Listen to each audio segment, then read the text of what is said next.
సంఘమా దేవుని రాజ్యమా రెండు రెండు ప్రధానమే. సంఘాన్ని విస్మరించి సార్వత్రిక క్రైస్తవ సంఘంలో భాగం కాకుండా దేవుని రాజ్య నిర్మాణం నేను చేస్తాను అని అంటే అది నీ చేతగా చేయలేవు. ఎవరి వల్ల కాదు. నిర్మాణం కూడా ఆయన శరీరంలో భాగం అయితేనే నీ చేత అవుతుంది.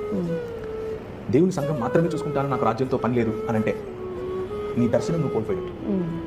ఇక్కడ దేవుడు సంఘము ద్వారా ప్రపంచాన్ని ఆశీర్వదిస్తాడు. దేవుడు నోహు ద్వారా ప్రపంచాన్ని ఆశీర్వదించాడు, అబ్రహాము ద్వారా ప్రపంచాన్ని ఆశీర్వదించాడు, ఇశ్రాయేలు ద్వారా ప్రపంచాన్ని ఆశీర్వదించాడు, దావీదు ద్వారా ప్రపంచాన్ని ఆశీర్వదించాడు, క్రీస్తు ద్వారా ప్రపంచాన్ని ఆశీర్వదిస్తున్నాడు. క్రీస్తు యొక్క శరీరమే సంఘము. సంఘము ద్వారా ప్రపంచాన్ని ఆశీర్వదిస్తున్నాడు.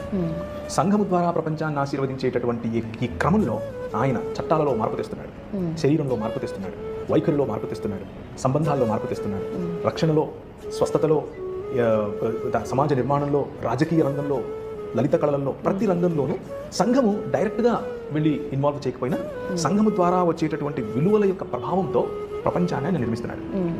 ఇది దేవుని రాజ్యం.